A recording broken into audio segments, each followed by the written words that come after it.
And so, it begins.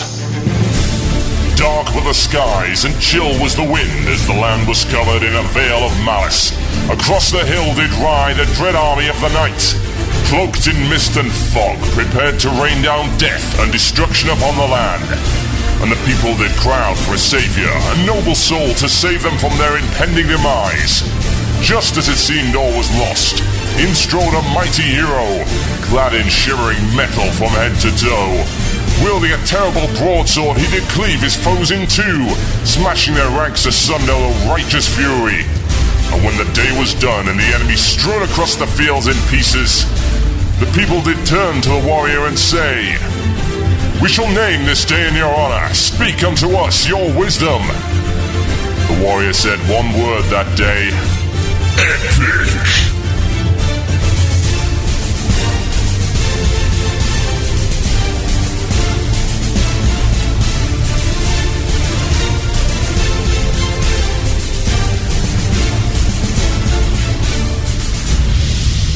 One man, one Murloc, one giant angry badger. This is Blue Plz. It begins now.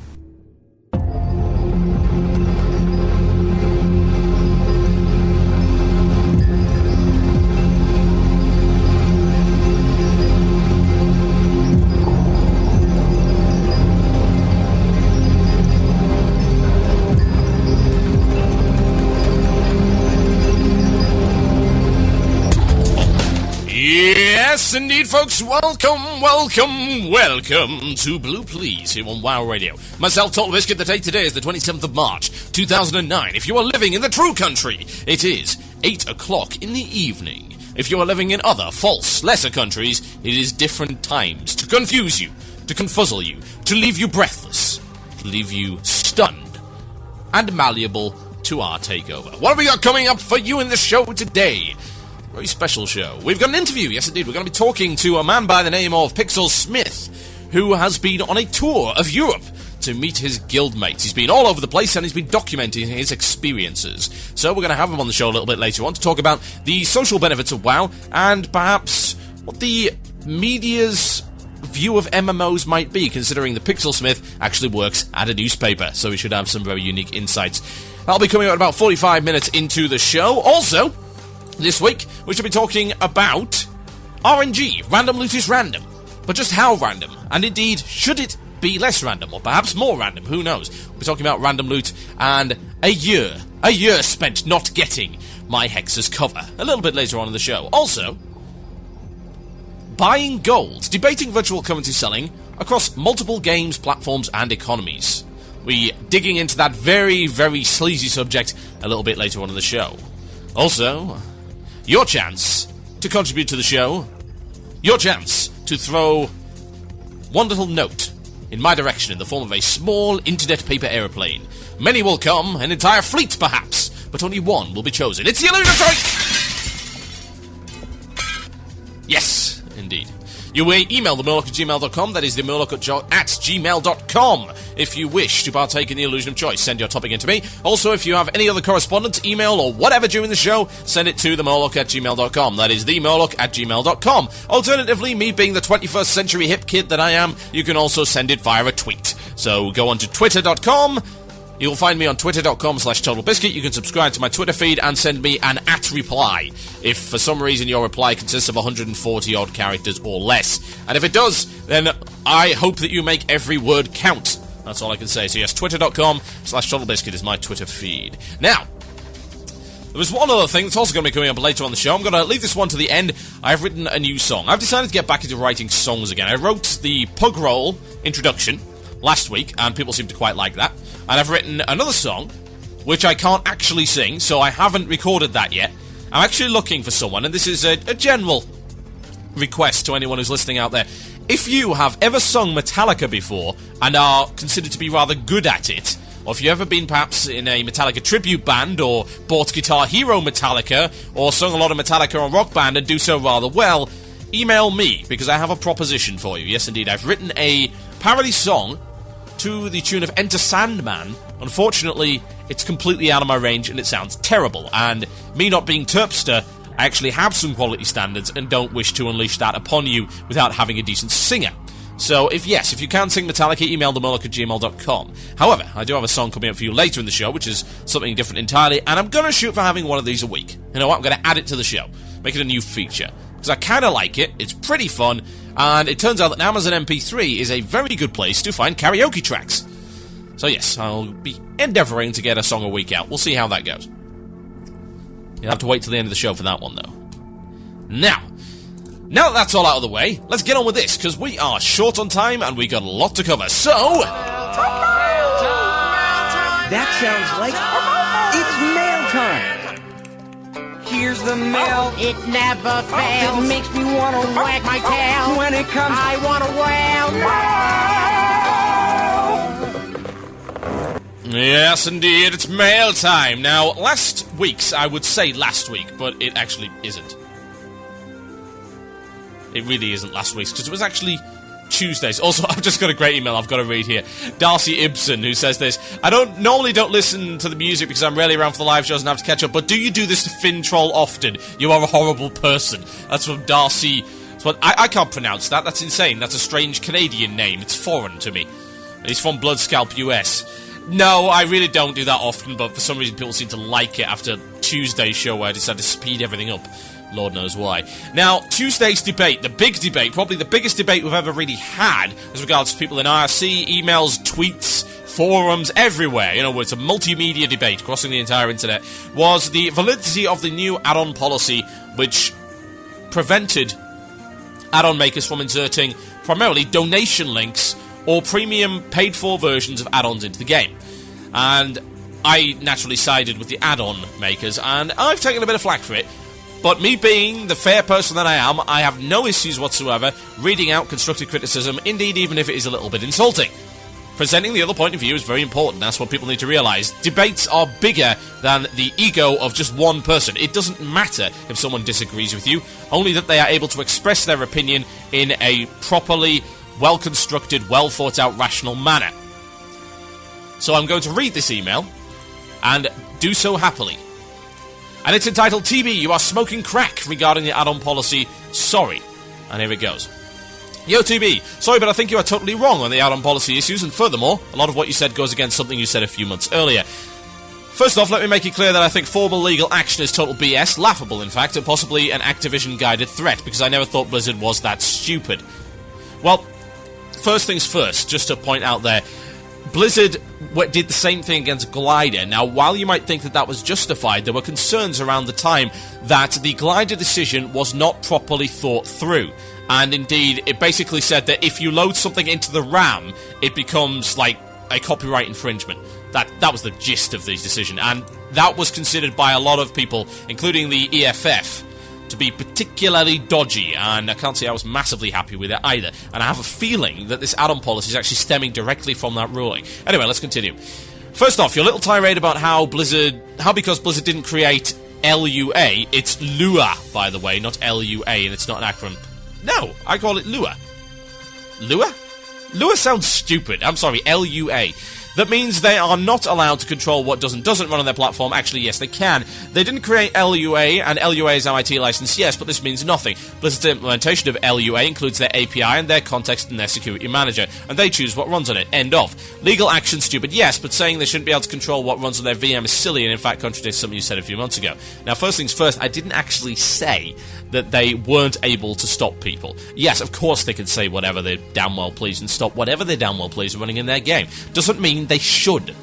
And that was the distinction that has to be made. They can do whatever the hell they want. If they want to stop everyone except a very small village in Iceland from connecting to the game, they could do that too. It's entirely up to them. Should they? No! Anyway, and he goes on. Apparently this is a contradiction. When you were talking about the gold ads on the forum scandal even, you said that it is Blizzard's responsibility to make sure that code running from external sources does not do bad things. Well, you actually implied that they shouldn't use third-party code/services at all, but we'll ignore that because I don't live in cloud cuckoo land. Well, to start with, we don't use third-party ad providers, and a bunch of other sites don't either. We don't need to, and indeed, had Blizzard just stuck to its reasonably acceptable position of advertising and cross-promoting its own products on its own forums, rather than renting out space to other people just to grab a quick buck, then they wouldn't have had to use a third-party system to begin with. so I'd hardly call it Cloud Cuckoo Land. I'd have thought that somewhere in the Blizzard web team there would be the expertise to sort that out, considering somewhere in our web team we have the expertise to sort that out, and our web team consists of, like, one guy. Anyway,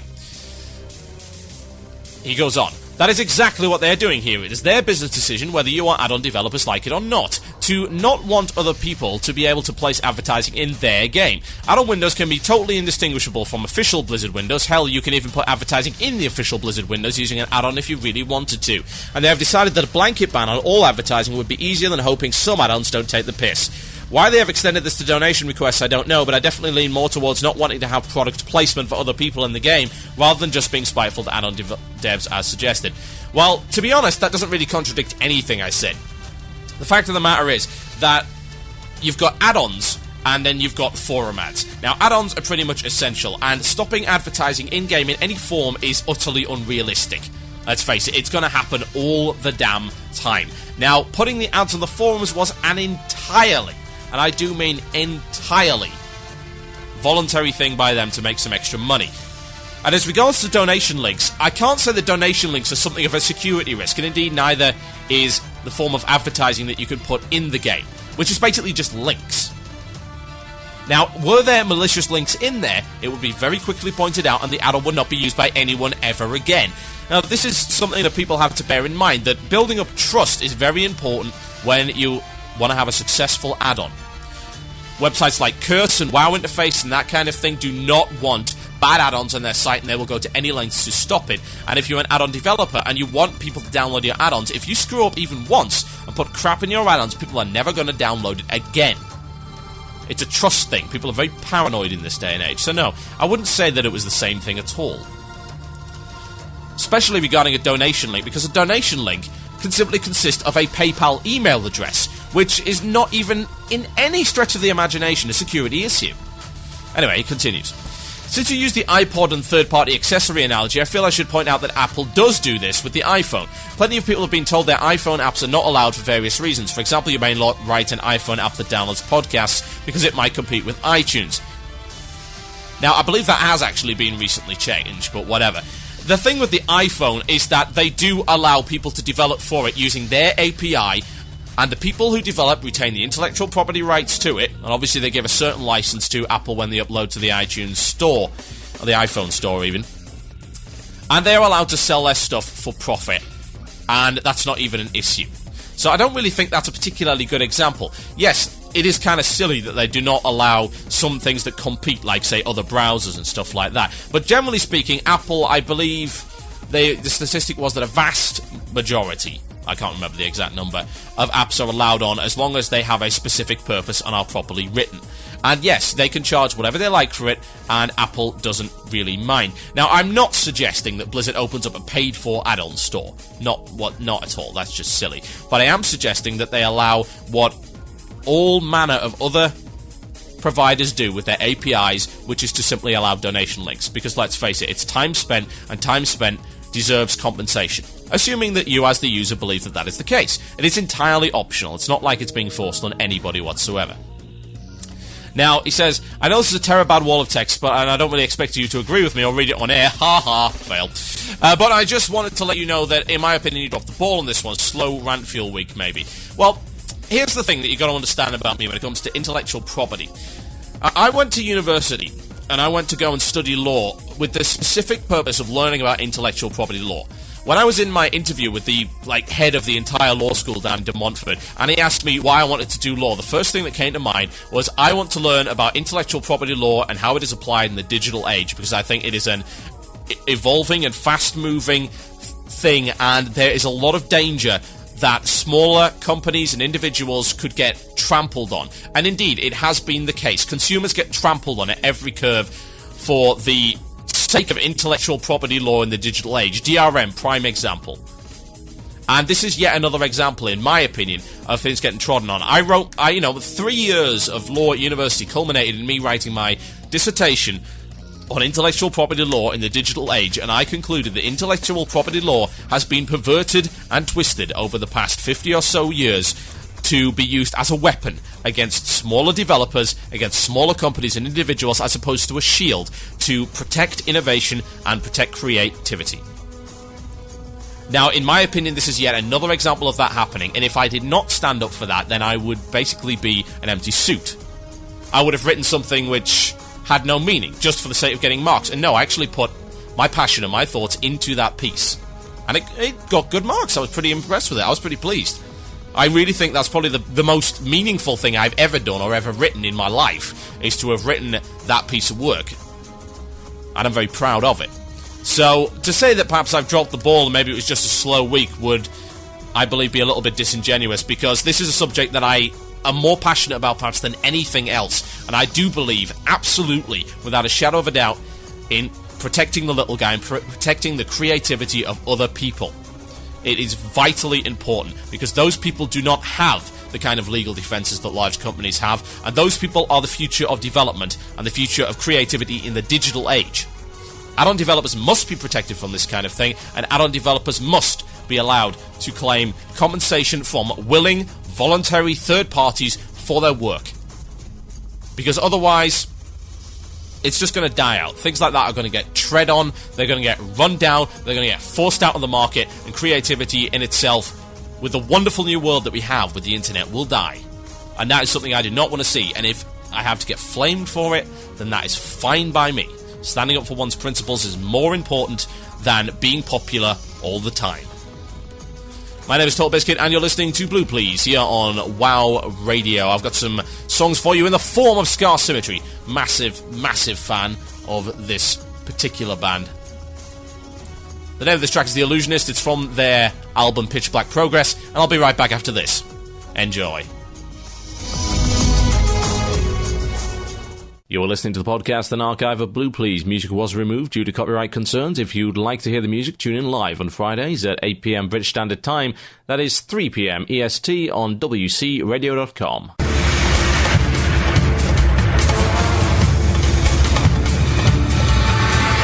Yes, indeed, folks. The sounds of Scar Symmetry and the sounds of Blue Plz here on WoW Radio with myself, TotalBiscuit. Now, I heard that a couple of people have been noticing some slight crackling on the microphone.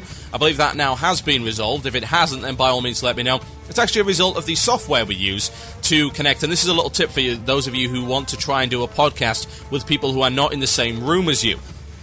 It's a program called Virtual Audio Cables. If you Google it, you'll be able to find it. And it basically allows you to pipe various audio inputs into a single feed, which means you can pipe Skype and your voice into the same feed without the guys on the other end of Skype hearing a crazy echo back. It's very, very good. Unfortunately, it is quite CPU intensive, and if you don't set it up right with a proper buffer MS, amount of buffers, etc., and processor priority, it can end up crackling a little bit. Now, I'm hoping that that has resolved the issue somewhat, so we shall see. Now, I have a confession to make. This may shock some of you. For the first time today, and I've never done this before, for the first time today, I purchased virtual currency. Shock! Horror! Shoot him down! But it wasn't for WoW. Now, you will know my stance on virtual currency and WoW and gold selling and how absolutely 110% I've been against it. However, there is another game that I now play by the name of EVE Online. Now, EVE Online, for a long time, has had currency purchasing as an official integrated part of the game. Basically, what you can do is you can buy a 60-day time card, an official 60-day time card, and in-game, there is a button that says Convert to Plex. Now, Convert to Plex. Plex is the, I believe it's Pilot's License Extension. And what it allows you to do is effectively buy, with in-game money, which is, of course, called ISK, a 30-day time card, which will be applied to your account. So basically, if you play the game really, really well, and have a lot of money, you don't actually have to pay to play, but it also works the other way around. If, say, you want a quick cash injection in-game or whatever, you can buy a 60-day time card using your own money and convert it into plexes, and you can then sell them or perhaps gift them to other players who might have a use for them, say friends or family. Now, I find this a rather interesting system. What I'd like to do over the next 13 or so minutes is to delve deep into the issue of buying virtual currency. Compare the utter no. That's probably the best phrase I can come up with at this point. The absolute no way in WoW to the, yes, you can do this in an official capacity, but we're going to ban you if you try to sell ISK in any other way that EVE works. And perhaps maybe there can be some comparisons and conclusions derived from that. Now, let's have a look first at WoW. There is no way to officially purchase gold in WoW. Not even... not a chance, no. And what you will find, and you have no doubt been irritated by this before, is the fact that the people who sell gold in-game tend to do so in an incredibly annoying manner and get banned almost instantaneously. They spam. Gold spam is annoying. Nobody likes gold spam. I can't imagine, at any rate. And if you do, then you're kind of a weird and twisted individual. Blizzard has gone to great lengths to stop you from doing this, and will ban you if they find out that you have been buying gold. Now, EVE does exactly the same thing. The company that runs EVE is called CCP. They ban for buying gold from third parties. It's called ISK in the game, that's the currency. They also ban for spamming ISK. If you spam, you get banned. Simple as that. And they've put in numerous methods to stop that from happening, including the ability to transfer money off a trial account. So, basically selling ISK in EVE is a very expensive hobby. Especially if you're going to get your account banned. You simply cannot send gold on a trial account to another player in any way, shape, or form. You can't do it.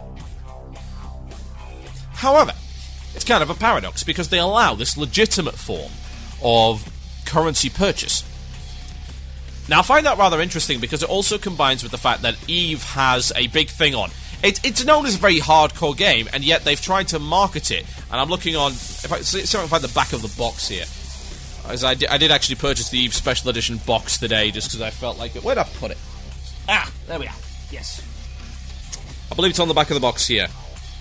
Yes, here we go.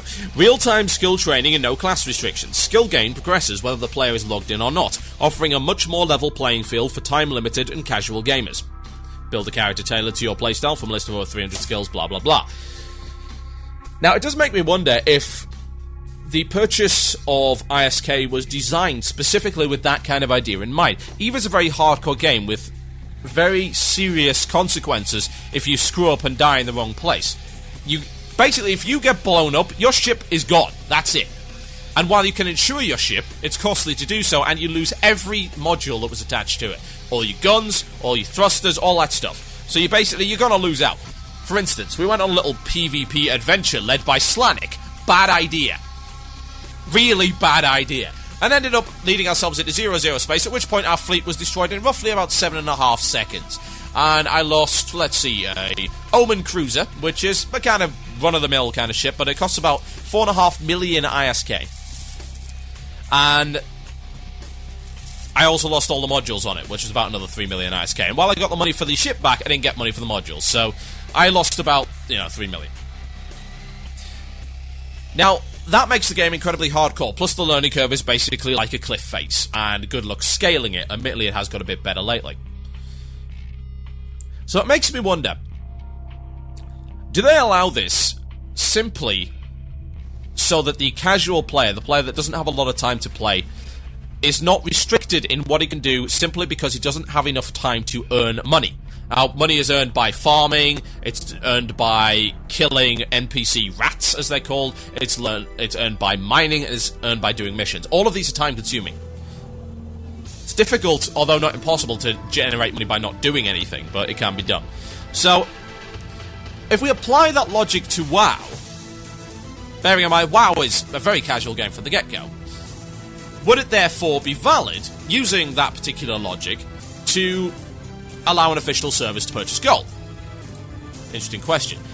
Bear in mind, while this topic goes on, I'll be taking your emails on this particular topic, and if you have bought gold, then I would invite you to contribute to the show, anonymously. Admittedly, don't admit who you are, and certainly, by all means, send it from a fake email address. Send it to me, themoloch@gmail.com. I'd like to hear from you if you've bought gold. I'd like to hear your reasons and your rationale behind it. And if you have any opinions on gold buying, gold selling in any form, then please, by all means, email themoloch@gmail.com. I'll be taking those emails and reading them out throughout the show. Also, if you're a podcast listener, I will be revisiting this topic on next week's show, so you can contribute too. But yes, feel free. Your emails will be in the strictest confidence. Now, Perhaps it's because WoW is such a casual game from the get-go that gold buying is not required. For instance, what are you going to buy with it? EVE has an element of loss. Yeah, you're always going to need gold in EVE because even though it's really, it's really hard to get like the biggest ship. Bear in mind, like the biggest ship in the game is called a Titan, and if you were to use Plex codes, game cards, to buy all of the money you'd need to get this Titan, yeah, this Titan would be worth, in real game terms, $6,500. Now, bear in mind, this ship can get blown up. This ship can be destroyed by other players. And indeed has happened. These Titan ships get blown up all the time. They're fearsome, but they can be destroyed. So basically, you're just like, wow, that was $6,500 worth of currency down the drain. Good lord. It's pretty crazy, if you think about it. So, perhaps because you can't really lose anything in WoW, you don't need to buy gold, surely. I mean, it's not like your 27,000 gold mammoth mount could suddenly be taken away from you. Once you've got it, you got it. Indeed, aside from repair bills, there is a very finite use for gold. Very finite. Compared to EVE. And compared to indeed other games. There are not all that many gold sinks. A lot of the stuff is not required by any stretch of the imagination. And once you've got it, you've got it. There's not a lot of variety in what you can sink gold into. Whereas in, say, EVE, you could own, like, as many ships as you wanted. You can build an entire space station, all this kind of stuff. Assuming you have the power to do so. So there's always a use for money. Now, another thing you have to look at, particularly with EVE, is that EVE is based around a dynamic player-run economy, whereas WoW is based around a more static, money-sink-based economy. Yes, there are ways that you can make money in WoW that involve interacting with other players. There's plenty of ways to do it. However, there are also ways to get preset amounts of money very quickly on a day-to-day basis. Now, EVE has that as well, but everything that you buy in EVE comes from another player, whereas stuff that you buy in WoW, not necessarily so. You can't say kill an NPC, it's like, oh, I found a battle cruiser. It doesn't really work that way. You have to buy a battle cruiser, which has been built by another player using resources that he too either gathered or purchased from another player. Literally everything's crafted. That's the way that it works. And this dynamic economy shifts and changes. So much so that they have to have an economist actually monitor the game. And indeed, right now, there's a situation in-game where one of the most common minerals, which is called Veldspar, which is used to make, I believe, tritanium. And this tritanium, for some inexplicable reason, has gone through the roof in price, and farming Veldspar is very, very profitable. However, of course, this is not going to stay for very long. Eventually, this is going to end. I.e., the market's going to get flooded and the price goes down. It was the same with these Plex codes that you could purchase with the game cards. Some Russian guy spent like $100,000 on Plexes and crashed the entire market because he wanted to buy like 10 Titans and all this stuff. No kidding, for his corpse. Yes, someone was that mad. So, the fact that that can't happen in WoW, the fact that WoW is very static, like, repair bills are static. Huh? Most of your purchase costs are static. You don't have to constantly be buying things. You also have daily quests, which give the same amount every time. The game itself is not really designed around the idea of having a dynamic economy, and indeed is actually very much subject to mudflation as a direct result of this. Mudflation, the idea that the longer that a game runs, the more expensive items that can be sold will become, because the players in-game, on average, will have more money. Now, the main argument against gold selling from an economic perspective in WoW that I see is that it accelerates mudflation.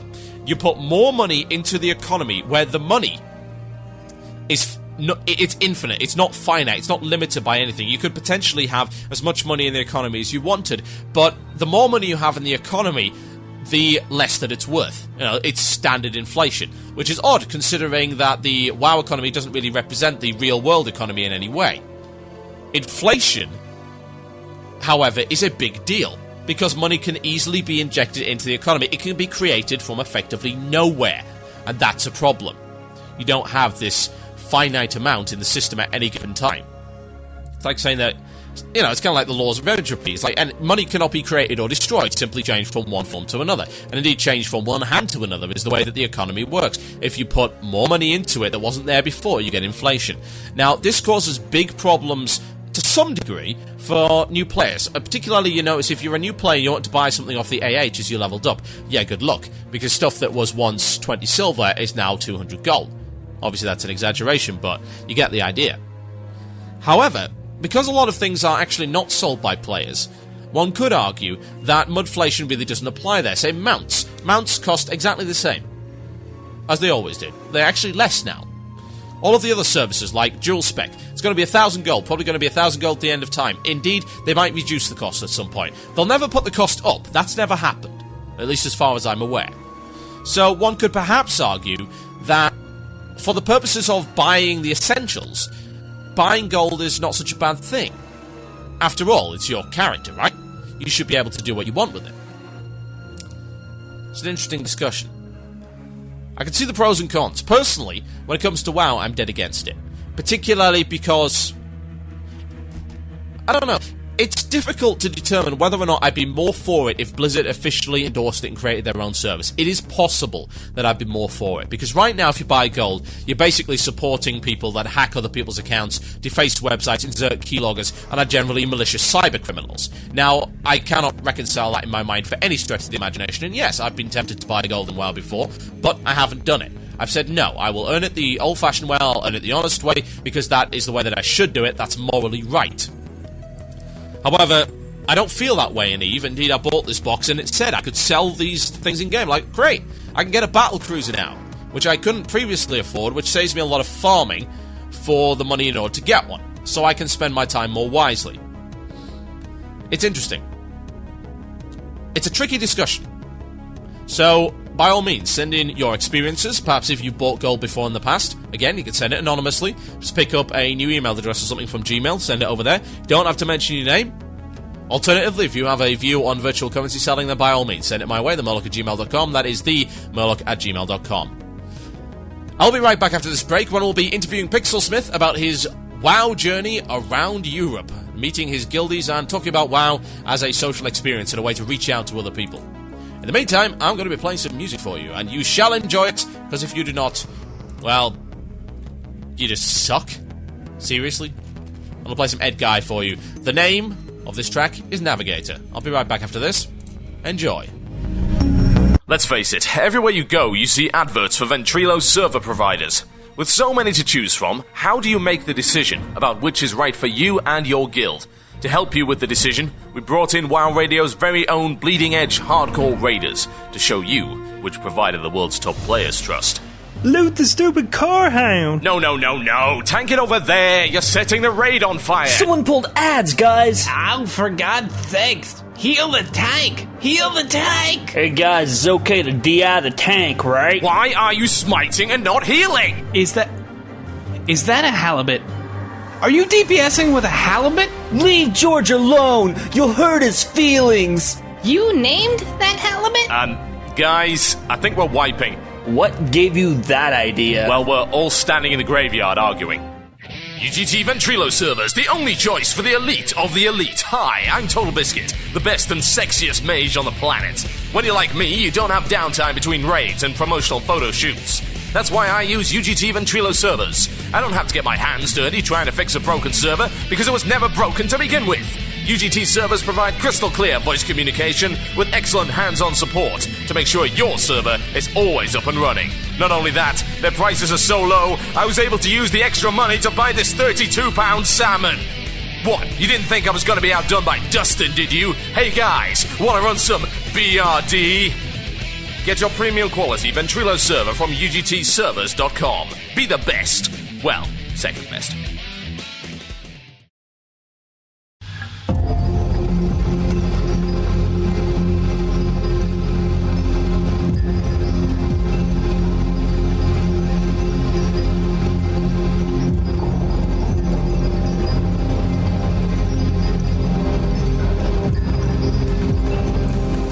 You are tuned into Blue Plz here on WoW Radio with myself, TotalBiscuit, and we have a very special guest in the virtual studio today.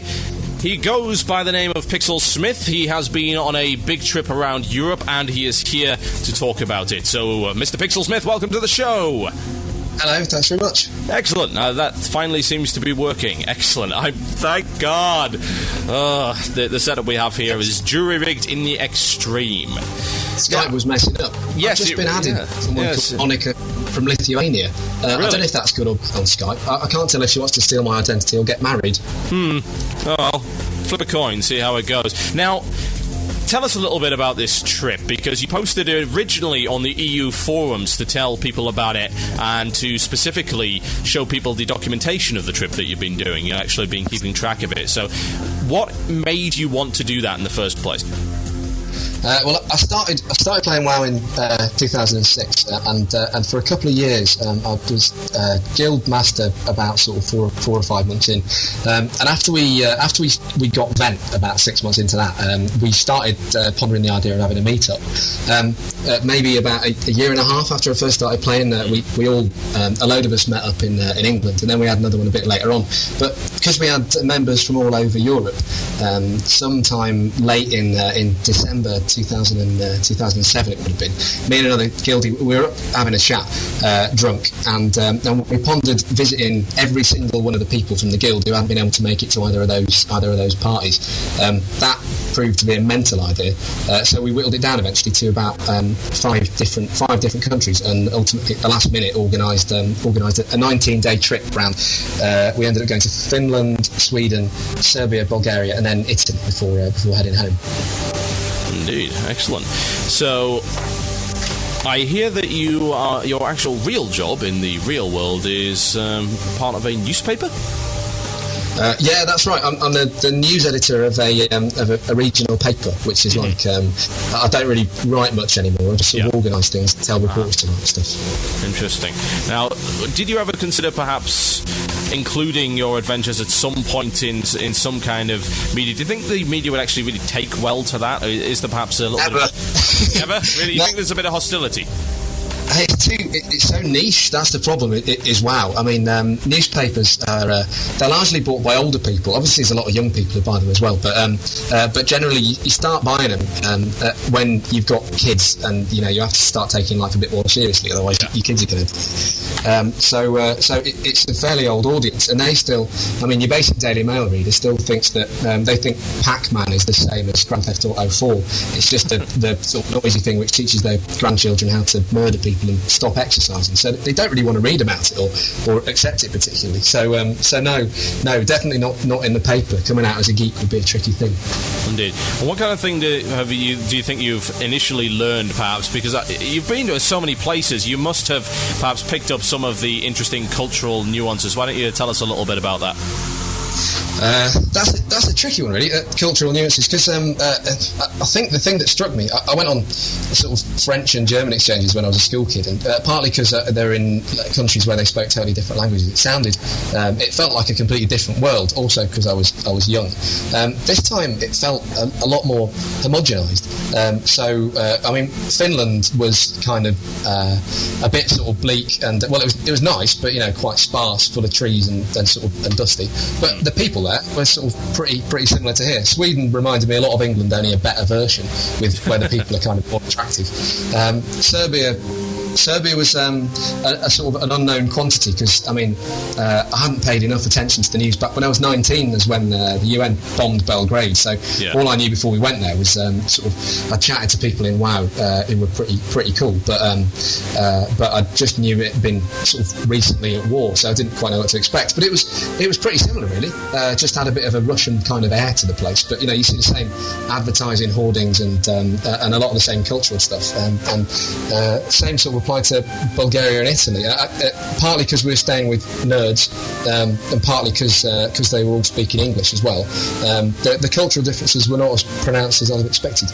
Indeed. Now, meeting people online is always a little bit odd, because you're always a little bit worried, perhaps, whether or not the person you're going to meet in real life is the same, or indeed someone entirely different, perhaps a wielding axe murderer. It's entirely feasible. So, did you meet anyone on your trip that was significantly different, personality-wise, than they were online?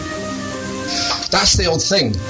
No, not really. The main one of the guys we met in Serbia, he's a pretty vicious orc warrior in game, and we met him, and he was massive. He was more friendly than your typical green axe wielding thing. But no, they were quite sort of similar to what we expected. I think we got over that when we first started using Vent and all met up. There's like an adjustment period of about a day and a half where you have to get used to the fact that this voice you're familiar with is coming out of an actual human face. It's slightly odd, but no, oddly enough, there weren't that many people who were profoundly different to the way we sort of expected. Indeed. Now, do you think perhaps that the advent of voice over IP and massively multiplayer online role-playing games is perhaps trying to kickstart some kind of social revolution in a way? It's an entirely different way to communicate, far more real-time over long distance than we've ever seen before, and with a lot more people over long distance than we've ever seen before. Do you think this kind of thing could have really happened before WoW? And what is it about WoW that's made that happen? Well, it's a tough question. I suppose there's always been sort of long-distance communication like that. I guess people would have got to know each other over the telephone when the telephone first started sort of being around. And you've always had pen pals and stuff. Yeah. So it's just a different means of communication. I think the fact that you can, the fact that you're hanging around with people who all have the same main interest, it eases the sort of transition when you're going over and meeting them in real life, because you can talk about WoW for a day, and then you can spend the rest of the time sort of having them show you around their town and their country. I don't know if it's definitely a different way of communicating, but I think it's more internet based rather than just sort of WoW and other MMOs and stuff. They're an aspect of it, I suppose. Yeah. What do you think that it is that people identify this kind of behaviour as odd? Because you were saying before the show that one of the reasons you didn't want to reveal which paper you worked for is because it would take you to the next level of geekdom in your particular social circle, and you were perhaps trying to avoid that. And you were probably joking a little bit there, but I imagine there was an element of truth to it. So why do you think people view this kind of thing so oddly? Is it really that different? Well, it's not really, but I mean, the thing is, video games themselves and sort of knowing about the internet has always been pretty geeky, and all of a sudden, because everyone started using it, it stopped being geeky, and it's been useful for you to have been someone who was geeky throughout your life, because you're like the guy that people come to when their mouse stops working in the office. But by the same token, it's sort of it's fine to admit that you like video games. In a way, it maybe wouldn't have been sort of 10 years ago, because people who were well into them when they were kids are now sort of older, so there's more of them kicking around. Plus the Nintendo DS and the Wii, like loads of kids and grannies are sort of into that kind of stuff. Yeah. WoW's like a step down. It's sort of, playing WoW is derided by other people who play video games. It's sort of it's one move on from tabletop role-playing games. So it's got a real perception of being properly nerdy.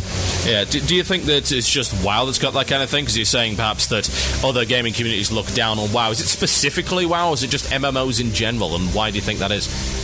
I think it's WoW because it's the poster boy for MMOs, and it's got maybe just because it's the biggest sort of one, so it gets the lion's share of the attention. I mean, if you talk, I played EVE for quite a while, nowhere near as long as I played WoW, and I still think that's interesting and sort of fascinating. But people would see that as more of a curiosity because they haven't heard about it. Yeah. But everyone has heard about WoW, so I think it's the one that they associate with that kind of stuff. Quite why other communities like I've heard you say on the show before, if you play EVE, they slag off people who play WoW something rotten. Frequently. Yeah, and a lot of that's probably justified. But I don't know specifically what it is about WoW. What do you think it is specifically about WoW that makes it so derided? Well, I think the fact that it is so accessible and so many people do play it has brought in a class of player that perhaps is less than optimal. Let's just generous to say. That's very difficult, isn't it? Yeah, that's certainly within the gaming community. I don't think the community outside of WoW knows that. Outside of the gaming community in general.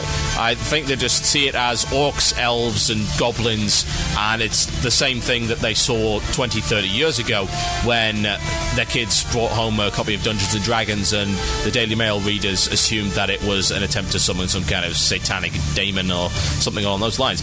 And they still see it that way. I don't think that's really advanced in any respect, and I can't for the life of me figure out why, considering how much this game gets advertised all the time. You'd think perhaps that it's crossed over to the mainstream, but in reality you meet people in real life, and you even sometimes if you mention that you play WoW, it's like you've just put a massive great target sign on your head for mockery of everyone within 500 feet.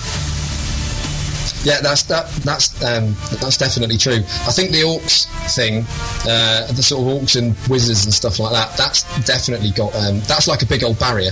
It probably would have had it would be similarly derided if it was based in real life, and you sort of log on and then you have little mini games where you brush your teeth and eat your breakfast and then drive to work. Although it'd be rubbish. Yeah, actually, and The Sims is really popular, so maybe that's what's gone wrong. Yeah, the fact that the subject matter is a little bit weird. It's odd, though, because, I mean, you'd think, particularly with the success of, say, Lord of the Rings, the Lord of the Rings film trilogy, which was way more successful than I think anyone could have really predicted, and the kind of people that went to see it. I recall actually going to see the first movie, and it was at one of my local cinemas in Newcastle. It must have been a long time ago now, and when we left, the first thing that I heard some random chav say is like, "Oh, it was rubbish. I thought I was going to see him throw the ring in the fire." And I kid you not even realising that it was a trilogy or anything. Yeah,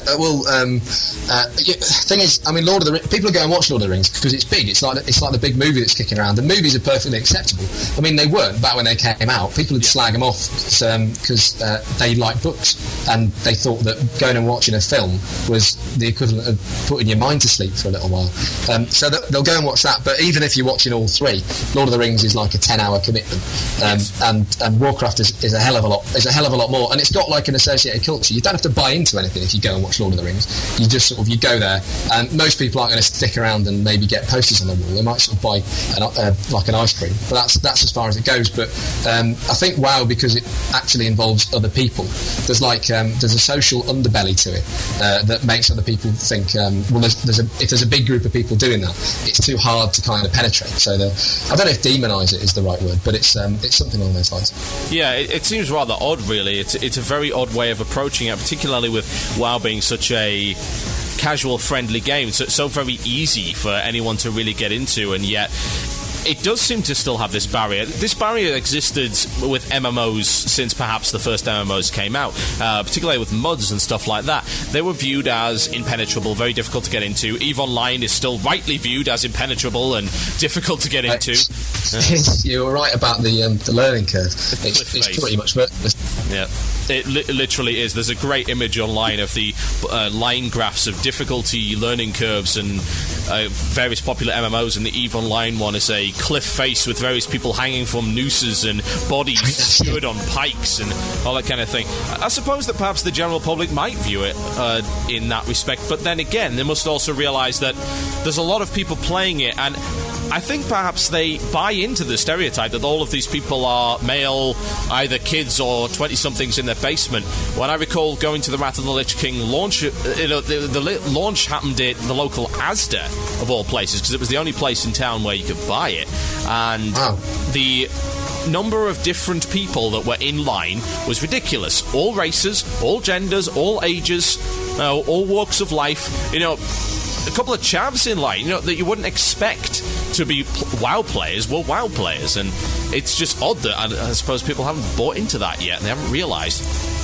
Yeah, well, that's probably the case. I mean, I went with a bloke called Brodos, he's also from the guild, and the people we stayed with were a fairly broad demographic mix. Like the first bloke we stayed with sort of lived with his parents, but I mean he was 19 or 20, so that was to be expected. And then in Sweden we stayed with a couple who were one was a student, one was a graduate. Then we went and stayed with a girl who's just sort of just recently graduated. And the people we stayed with in Serbia were like mid 20s, big sort of group of like 9 or 10 blokes. was. They were well cool. And then, Bulgaria and Italy, they were normal, socially adjusted people who just happened to have fired up WoW sometime because one of their mates got them introduced to it. And then, because it's a bit like crack, it just sort of takes hold, and then 2 years later they find themselves actually hosting a visit from someone. So it's, there's a ridiculously broad number of people who play it. But because it's full of orcs and stuff, and because because about 40% of the population are morons,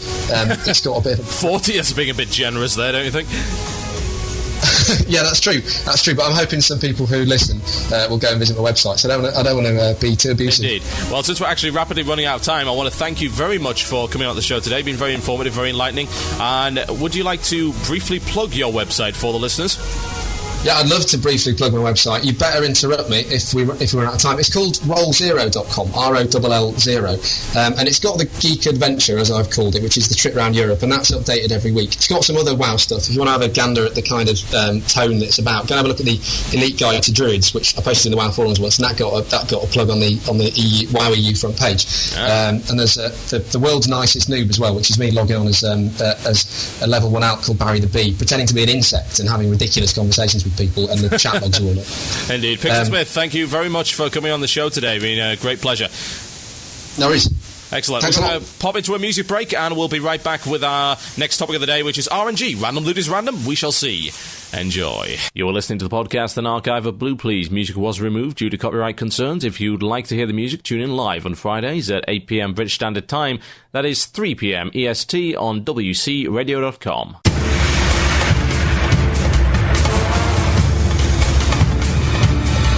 Yes, indeed, folks, you're tuned into Blue Plz here on WoW Radio with myself, TotalBiscuit. The crackling should now be gone. I've turned off the multi-hosting system, which consists of various pieces of string tied to various cans around the room with a pigeon in the middle. There is a pigeon in my multi-hosting, indeed.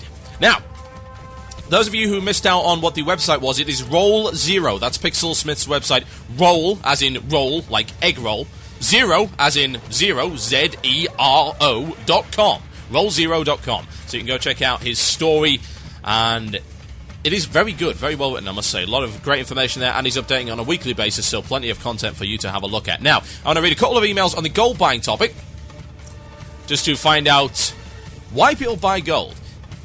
One here, some guy by the name of Jack H says, I bought gold, not on WoW, but on my trip on Lotro. I want to have a house and stuff, but meh. So I bought gold, quit Lotro, and I just think that it's cool if no one is hurt.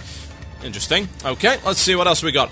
We got someone here who said, I have played WoW for the past 4 years and I've never bought gold. The main reason is simple, because I have better things to spend my actual money on. I also believe that farming and spending the time to save for an item you really want is more rewarding than purchasing gold to do the same. That's from Slade from Terranus. Yeah, I think there is certainly an argument to be made for making it worthwhile.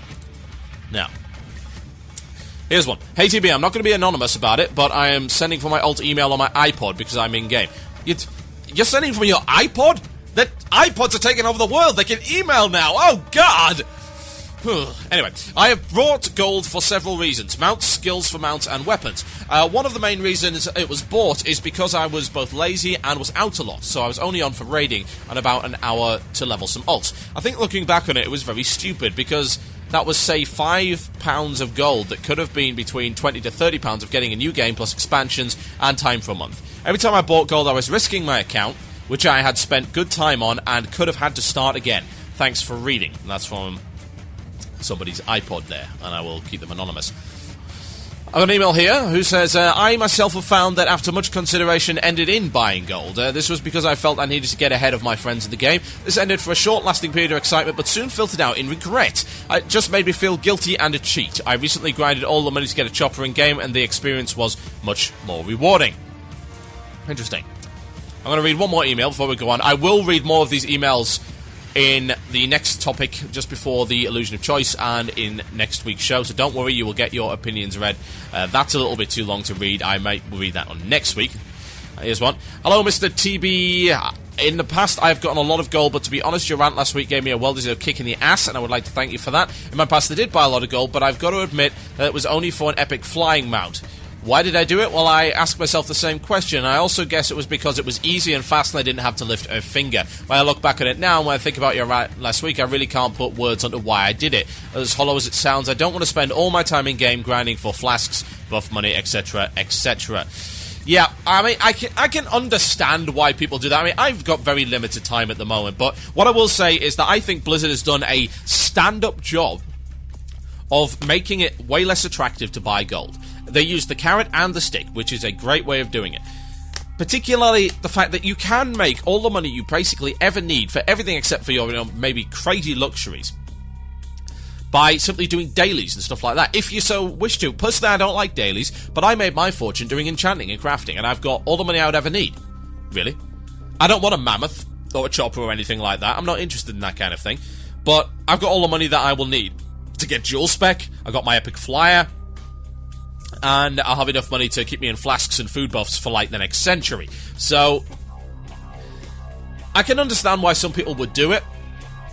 And I suppose if it was official, then I might think a little bit more kindly to it, but I still think that mudflation is a massive issue, and you should never be forcing new players to buy gold, etc., to keep up with others, and to buy the gear that they want off the auction house. I think that is totally and utterly unrealistic, and in fact quite cruel and unusual.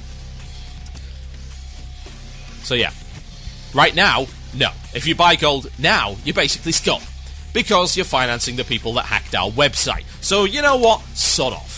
I'm glad that some people... It seems to be interesting the amount of people that feel guilty for it. I mean, bear in mind that all of these emails were anonymous. They didn't have to feel guilty about anything at all, and yet I haven't found a single email so far in my box that has claimed that buying gold is A-OK, and has just said, well, I have bought gold, but I kind of regret it. Huh. Interesting. Oh well. Let us get along with the show. Now, random loot is random. RNG has always been an issue for people in-game, and I do mean always, ever since the first raids. Indeed, before that, people complaining, oh, I've never seen an epic drop, or I can't get this blue, it never drops for me, or even indeed quest items. Anyone remember Mercura Eyes? Oh, Lord. Oh, why? Why do you do this? RNG has been a feature of the game for a very, very long time, and indeed has been a feature of a previous Blizzard product, indeed two previous Blizzard products by the name of Diablo and Diablo 2. They were big into RNG back then. Now, RNG, at least in my opinion, has always been in part of modern role-playing experience. Yeah? Everything back to D&D, there was RNG in that, dice rolling, all that kind of thing. Modern hack-and-slash RPGs, you're looking at random drop chance. Indeed, even the recent Dawn of War 2 had an RNG element in it with random droppable weapons and equipment. That's how popular RNG has got. Now, there was a post recently on the EU forums demanding the removal of random loot entirely, and the replacement of all random loot with tokens that could be exchanged for a wide variety of different items. Because my first reaction to this is, wow, tokens. Yeah. Tokens are perhaps the least exciting thing you could possibly have drop. It's basically like opening all your Christmas presents and finding that they're all Boots gift vouchers. It's the same thing. It's like, yes, technically speaking, I could exchange these Boots gift vouchers for stuff that I want, but it's hardly the most thoughtful of gifts, and let's face it, that means I have to go to Boots, and it's a really boring experience getting it. If I was getting that every year, I'd be thinking, ugh. It's the same reason just getting money for Christmas is really unthoughtful and boring. The surprise element is important. The idea of having something physical that you can use right then and there is very, very important in the idea of gift giving and indeed in rewards. Reward systems in games have to be something exciting. Here's the thing. If you could choose between the two following things, which would you choose? A big shiny sword that shoots shurikens, lightning, and beavers. Or a token which allowed for a similar weapon. However, the similar weapon didn't shoot lightning, beavers, or indeed shurikens, but was statistically the same. Which would you pick? Now, I would personally, of course, pick the shuriken, beaver, lightning sword, because that's the best sword. Anything with beavers in it is a good sword. Have you ever seen a beaver sword fail in combat? No, I don't think you have you? Point Reuben. This stone also keeps tigers away. Seeing a weapon drop and getting that weapon, especially if you've been after it for a long time, is a big rush. I think the kind of dopamine rush that you do get from the little rewards that WoW keeps giving you is something that is inherent and important to the game, and indeed to the genre. Diablo 2 wouldn't be half as much fun without two elements. The first element, of course, is co-op play. Diablo 2 on its own is not that entertaining. However, it would be even less entertaining if random loot was not in the game. The possibility of getting this cool loot, simply drop at random while you're killing, is exciting. It's a constant rush. It keeps you killing those monsters. It keeps us farming those instances. Now, do you really think that people would farm instances on a week-to-week basis if everything they got was token-based? It's unlikely. Now, the introduction of tokens a while ago actually first started off in Anchorage. It's technically not true, actually. The modern iterations of tokens, at any rate.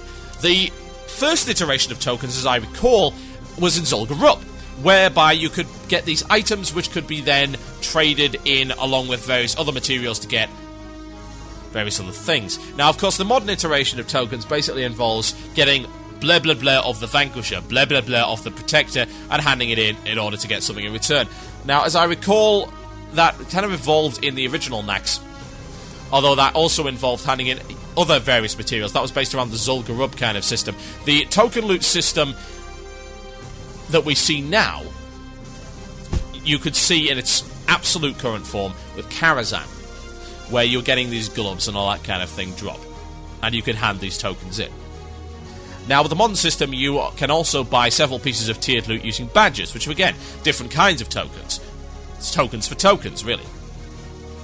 Now, those were put in the game to kind of try to help balance out the RNG factor, because previously, especially in Molten Core and Blackwing Lair, you had players that might never ever get their full set of Tier 2, or their full set of Tier 1. Now, of course, getting your full set of Tier 1 is hardly much of an achievement, considering it was like warrior gear with spirit on and crap like that. But wanting to collect your entire set was I wouldn't say a noble goal, but an understandable one. So they made it easier. They introduced these tokens to make it easier for people to get their sets, but non-set loot was still RNG, and has continued to be so since then. Now, generally speaking, non-set RNG loot is slightly more powerful than the stuff that you can get from tiered sets. While tiered sets might have more utility, particularly if those set bonuses are rather good, the non-set pieces are often more powerful. Perhaps they might have slightly more item budget on, or they're just deliberately better itemized down a certain specific path. Like, for instance, Mage Gear at the moment has a lot of spirit on it, whereas there's a lot of non-spirit plus spell damage gear that you can get from Naxxramas and other instances that is technically superior in some aspects, but of course doesn't have that spirit. So you look at tiered sets being a more well-rounded kind of staple set, as opposed to creating your set from various pieces of RNG gear. Now, I personally have suffered from RNG a lot, because I've raided a lot, so I would imagine that I'd suffered more than the average player. There's two examples that I can specifically think of where I've suffered at the hands of RNG. The first one being the Mana Igniting Cord. My lord, the Mana Igniting Cord makes me want to kill somebody! It's horrendous. The first time I saw that drop, bearing in mind we've been raiding Molten Core for months and months and months, and bear in mind that belt was like amazing back in the day. Absolutely stellar belt. Really, really good. I think the only thing better than that you could get from possibly Nax. You certainly couldn't get anything better in Blackwing Lair. I think maybe AQ40, possibly Nax.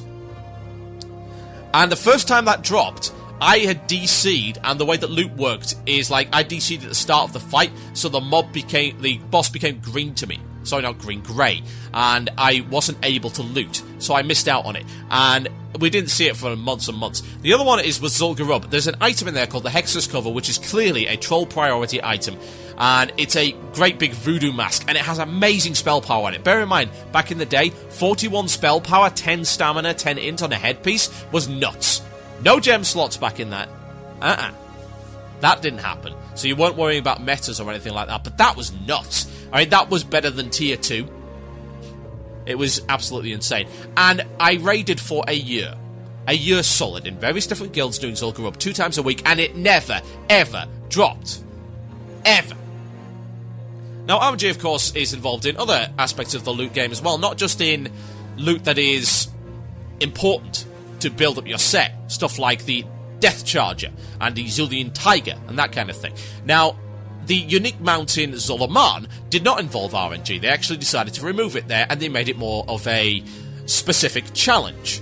As in, you had to run at this kind of speed and beat this stuff at this kind of rate in order to get it. Now, I would accept the argument that that is a pretty good way of doing things, but I don't think that it should replace everything. I don't think there should always be finite rewards for doing certain tasks, because I think that gets a little bit boring.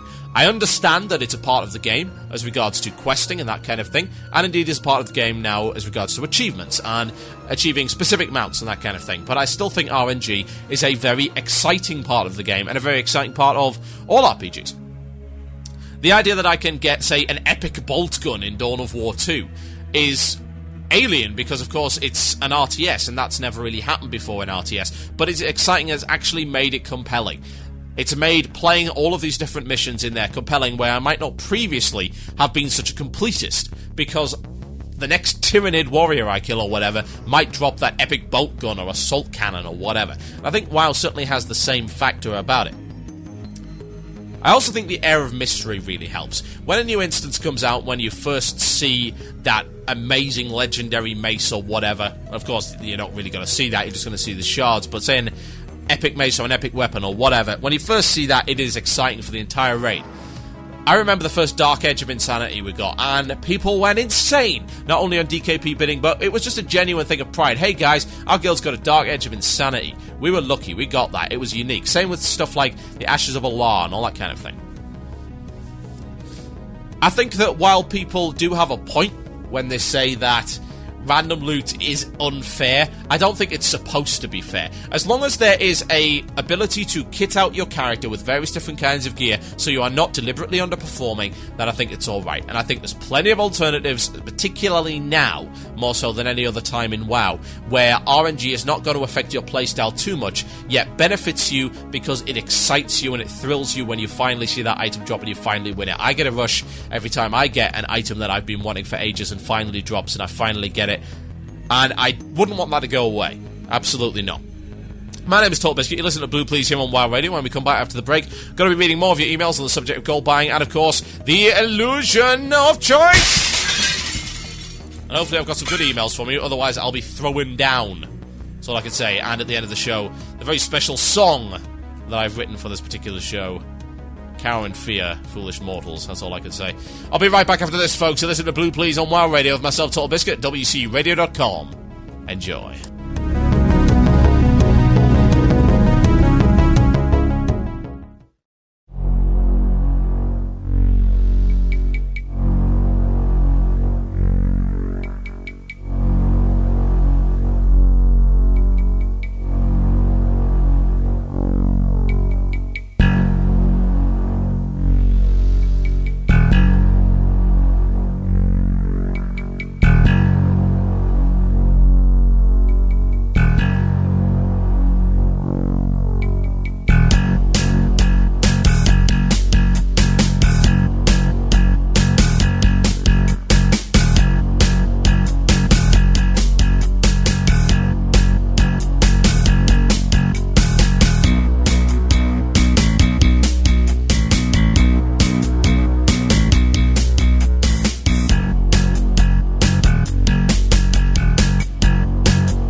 Yes, indeed, folks, it's Unit Blue Plz here on WoW Radio with myself, TotalBiscuit. Now, I said a little while ago that I was having a little bit of a contest with undergroundwow.blogspot.com, which is a site that reviews podcasts. Yep, and hopefully does so in a harsh and critical manner, and indeed got one highly upset lately, and I must say that I chortled heartily at it. Yes, indeed. If you want to go check that out, it's undergroundwow.blogspot.com, and I encourage them to be equally critical to our podcasts, because, hey, that's like a free bunch of independent analysts to help us fix our shows. Why would we hate that? But evidently someone did. If you want to go read about that, you can do so. Just go read on their front page. You will see perhaps a familiar face to some of you. Indeed. And apparently he hasn't grown up yet. What a shame for him. Now, I did announce a little bit of a contest because I wanted to be able to comment on this and get involved in this particular site because I quite like it. And the contest was to win a signed art book for the Burning Crusade, and I am going to announce the winner now, and the winner is a guy by the name of Crashed Yellow. He has been randomly pulled out of the hat, so if Crashed Yellow, you'd like to email me at totalbiscuit@wcradio.com to confirm your identity, then we can sort out your prize. Yes, indeed, thank you for those of you who commented, and hopefully you go and read undergroundwow.blogspot.com, because it is, in my opinion, a very well-written blog, and I'm looking forward to having my show audited once more and criticised appropriately. Indeed. Now, I've got a few more emails to read, so I'm going to do that right now. This is on the subject of buying gold. This is an interesting one. I've got one here. I have bought 8,000 gold in the past because I was planning on creating a DK. When I hit level 80, I had spent most of that gold on all of the flying skills plus an epic mount, which I consider vital because the normal flying mount speed seems to be held back by invisible hands, and travelling that slow watching the ground before you crawl makes me want to scratch my own eyes out. I can get that. My professions are blacksmithing and scribe, and with those I didn't make a lot of money while leveling. Understandable. Why the hell would you do that anyway? That's like 2 creation professions, no gathering. That's nuts. Of course I didn't make any money. I started raiding and obtaining gear that needed to be enchanted. That 8,000 gold I had bought, plus whatever amount I got from looting mobs and turning in quests, was reduced to a mere 300 gold by the time we had cleared the current content. Basically, all gold I have bought and obtained while leveling went into gold sinks rather than the economy. Buying gold made my experience a lot easier and more fun. If I hadn't bought the gold, I probably wouldn't have been able to keep up with the hardcore raiding, which is pretty much the only reason I play the game. I needed my DK to be 80 fast and at 80 enchanted and gemmed up. The extra gold helped me do that. This makes me think that buying gold isn't necessarily a bad thing. If you buy a huge amount of gold and use it to crash markets or dominate the AH, I can understand people getting upset. But if you buy that gold purely to get those luxuries Blizzard has put in the game to make it more enjoyable, I don't see the problem. This would almost make me believe that the reason Blizzard has priced certain things as they do is because they had to sink gold, rather than just making these items difficult to obtain. In a way, making these luxuries so expensive is actually stimulating people to buy gold. They want something like the 16k vendor mount, for example, but 16k is still quite difficult to obtain. People simply can't be bothered playing the game purely to make gold. They just want their stuff and to get along with it. In short, I believe buying gold can be both acceptable and unacceptable depending on what it's used for. Buying gold to sink it for luxuries, I don't mind. People buying gold so they can affect the economy is wrong. This, of course, will make us wonder what is considered luxuries and what is not. Yeah, I mean, that's kind of an issue that I've got there. I think that buying gold for a 16k mount is pretty ridiculous because you don't need that 16k mount. I can sort of understand. Bearing in mind, I did all my stuff the hard way, so I don't have a lot of sympathy for people that do buy gold and say, oh, it's too hard. It's like, you know, I work a 40-hour week job. I've got a wife and family, and I've got WoW Radio to run. You think you're busy? Try living a day in my shoes. I mean, good lord. But I still managed to get my epic flying mount by legitimate means, and I wouldn't get a mammoth or a chopper or anything like that. That's outside of my gold range, but I don't need them either. I also went for like 2 years without having an epic flyer. I suppose being a mage is kind of advantageous, but to be honest, I don't think that stuff is needed. I think people do really just make up excuses in that regard. Say, oh, well, I need an epic flyer. I've got to have an epic flyer. And you certainly don't need one for raiding, that's for sure. Particularly with the ability to summon inside instances now. But anyway, thank you very much for your emails, guys. I'm going to be covering some more topics perhaps next week at the start of the show. And if you are listening to the podcast and want to contribute to this particular discussion, then by all means, email the Murloc at gmail.com. That is the Murloc at gmail.com. Righto. It is time for the illusion of choice, whereby we choose one of your topics and give you the illusion that you matter. And the topic I'm going to choose this week is this. It's from Estelle, a level 80 Tauren Boomkin of Grip of Saul Defies Brotherhood EU, and they have emailed in with the following topic. Hey TB, For an Illusion of Choice topic, I have the following for you. What do you think of the fact that there's been no indication of Yogg-Saron and or Algernon on the Observer to be available on the PTR? Is it possible that Blizzard might have a functional internal testing team still, without relying on players to beta test their content, or do you think it might become another SSC debacle? That's from Estelle. Now that is an interesting question. I hope, might be wishful thinking here. I certainly hope that that's what's happening, that they are not going to be testing Yogg-Saron and they're not going to be testing Algernon. Because, to be honest, it would be nice to see a legitimate world first run again. It would. By guilds that have not already tested the content to death and the tactics are not already all over the internet. Now, I think that the average guild is going to end up running into the situation where they're going to have to, they'll see the tactics, etc., and they're probably not going to get the chance to do the stuff for new. But it would be nice, at least for a few guilds, to be able to do that, particularly if they're not PTR testing Yogg-Saron. Now, I would hope that they've learned, particularly from the lessons that occurred in SSC and TK, because SSA particularly was buggy as all hell, and it didn't properly get tested in the beta by any stretch. It wasn't ready. Perhaps one could argue that they brought the instance out too soon, executors. But to be honest, I feel that there was a good amount of content at the start of the TBC, and it's unfortunate that, particularly with the final boss, the content was just so buggy. I would think that 2 and a bit years on, they have learned and they have got better, and if they manage to pull that off, if they pull off a bug-free Yogg-Saron and whatever he said, Algernon, the Observer or whatever, if they pull that off without testing it, I'm going to take back a lot of the stuff that I've said, really, because that would be a genuinely challenging encounter that guilds are now actually going to have to learn again and won't be able to either data mine or learn on the test realm or whatever.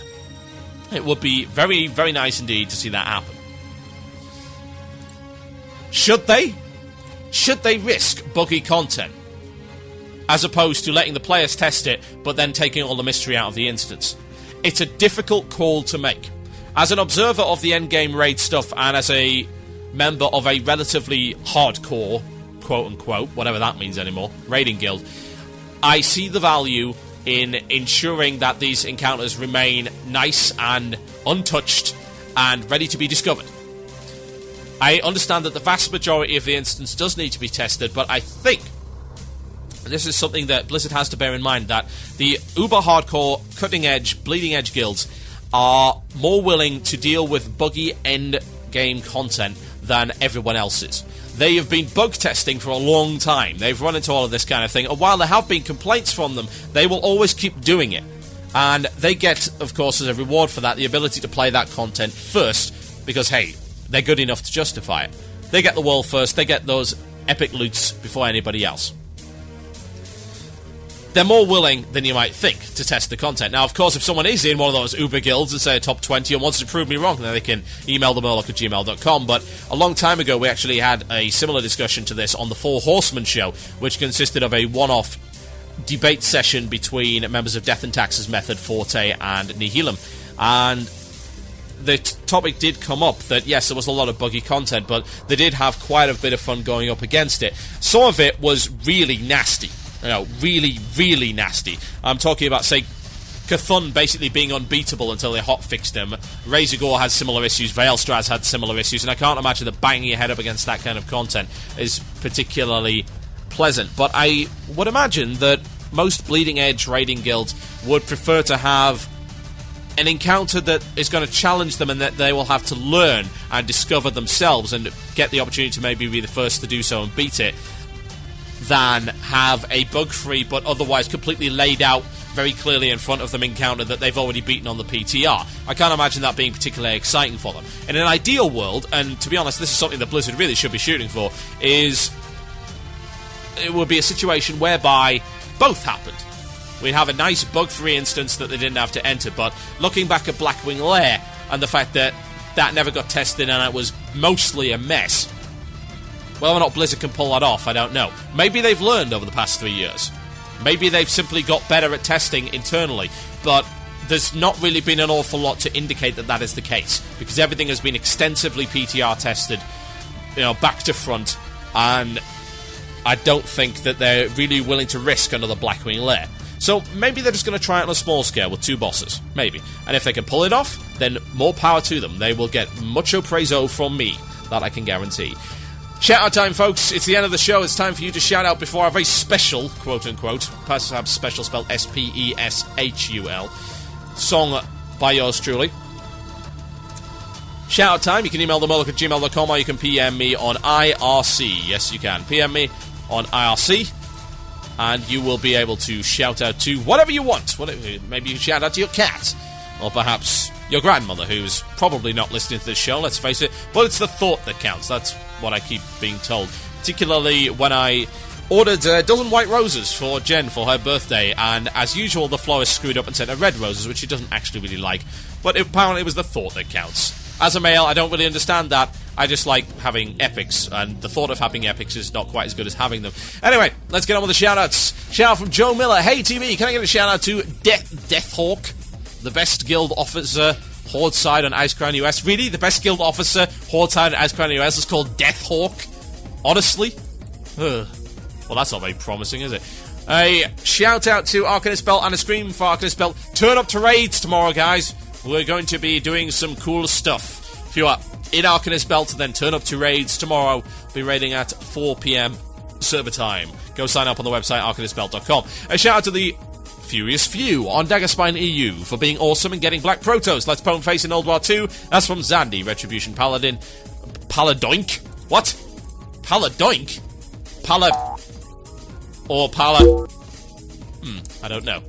Anyway, shout out to Guild Corrupt. What the hell is that? Why do people come up with these stupid names? It's like, we're so intelligent with this. Oh, it's perhaps a conjugation of the Latin, rather than that. It's not a conjugation of the Latin, it's a conjugation of bollocks. I can't even pronounce that name. How am I supposed to shout out to you? Next one.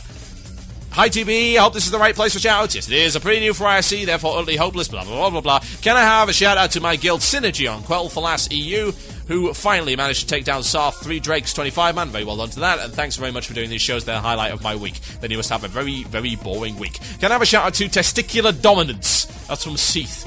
Why? Why must you do this? A shout-out to Sai, Seath, Davlin, and the IRC crew, by the way. Excellent show as always. That's from Tom and Tom. A shout-out to no.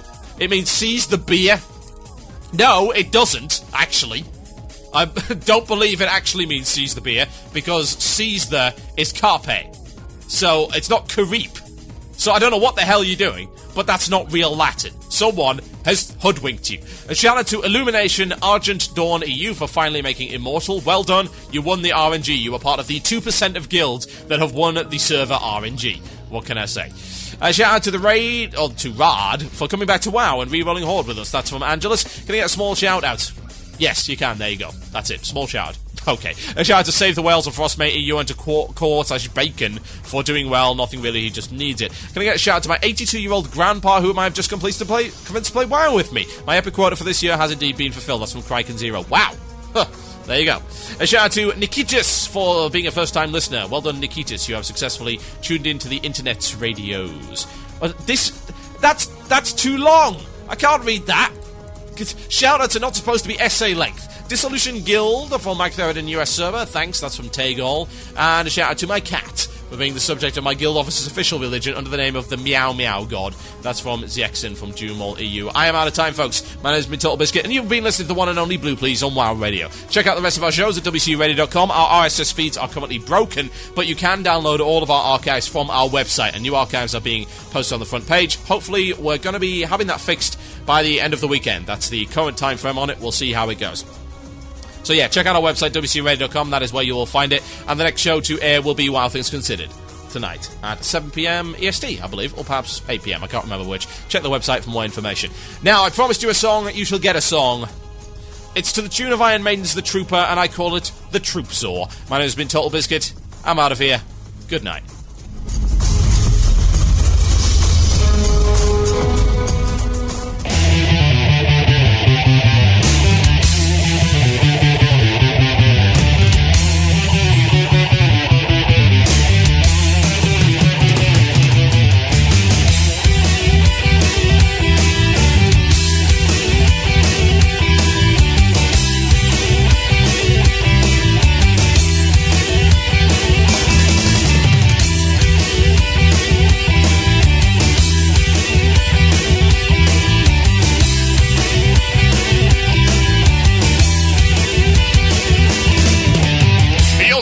assault, but I'll gank yours too. But I'll just bring a bigger sword than you. So while you're waiting for the next attack, I'll bring my rogue and stab you in the back. You're raising up, your charge begins. Against your warrior, my hunter wins. I bet you wish you'd rolled on PvE. I bid you welcome into STV.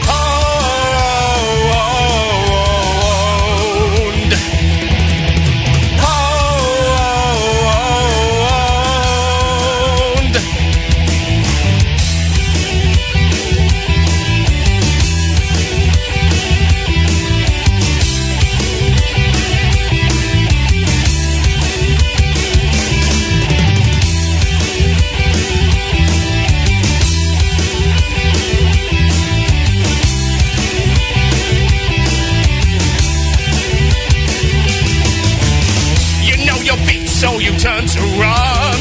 Isn't PvP a load of fun? A nesting wherries is a little cramped. Delicious tears, now your corpse is camped. A ton of bodies lying on the ground. Are you ready for another round? I'm still alive, much to your dismay. You should have stayed in Iron Forge today.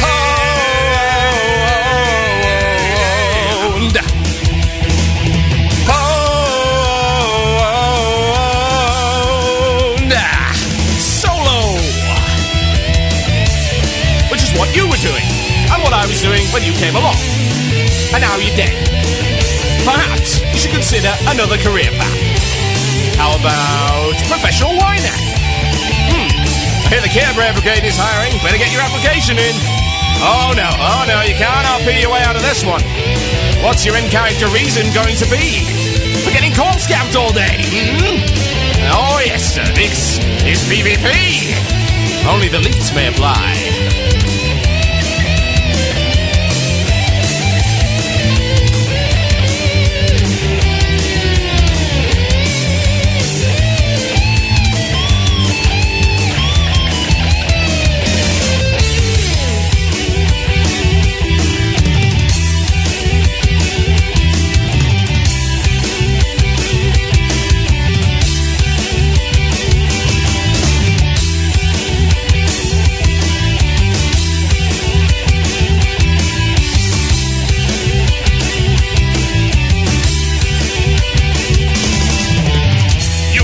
STV to pick a fight. Ganking my 30 wasn't very bright. I logged my 80 with my 20 friends. Your leveling is surely at an end. So when you're thinking that you'd like to gank, you should consider staying as a tank. You see, I had my ults logged in this zone. I tour the forums now to cry and moan.